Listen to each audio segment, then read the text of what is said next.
Alain, propos d'un Normand. Riche et ouvrier. Quand j'étais enfant, on me faisait une peinture effrayante de l'Ancien Régime. Ce qui m'avait frappé, c'est que les serfs devaient, entre autres choses, battre l'eau des étangs pour faire taire les grenouilles pendant que les seigneurs dormaient. Quoi? Tant de peine pour le plus grand nombre et si peu de plaisir pour quelques-uns? J'aurais voulu être seigneur et vivre dans ce temps-là pour dire aux pauvres serfs « Allez vous coucher ». En pensant que vous dormez bien, je trouverais agréable le chant des grenouilles. Si j'étais maintenant au nombre des riches, et si je vivais sans produire dans quelque somptueux hôtel, je me consolerais sans doute en pensant aux progrès accomplis depuis ce temps-là. Et il me suffirait que les cerfs ne battent plus l'eau des étangs. Pourtant, si je regardais mieux, que de peines inutiles je pourrais compter autour de moi, pour mon service, et dont je ne tirerais pas même un tout petit plaisir.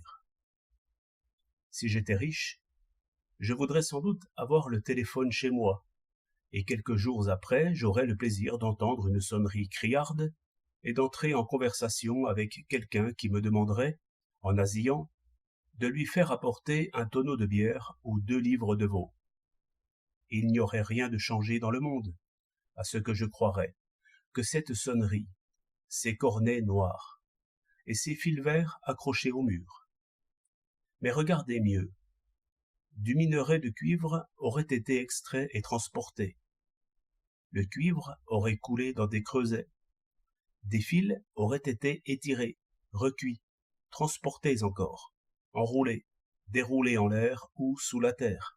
Des murs auraient été percés. Un peu de zinc aurait été ramené à l'état de minerai dans la pile. Une téléphoniste aurait eu à compter avec un abonné de plus. Tout cela pour que je puisse maudire les importuns et les étourdis, et enfin décrocher mes récepteurs afin d'avoir la paix. Il est vrai qu'en revanche, ma bonne saurait très bien téléphoner pour avoir 3 croissants ou une douzaine d'oranges. Tel serait le résultat de ces efforts ingénieusement combinés et de cette attention toujours en éveil.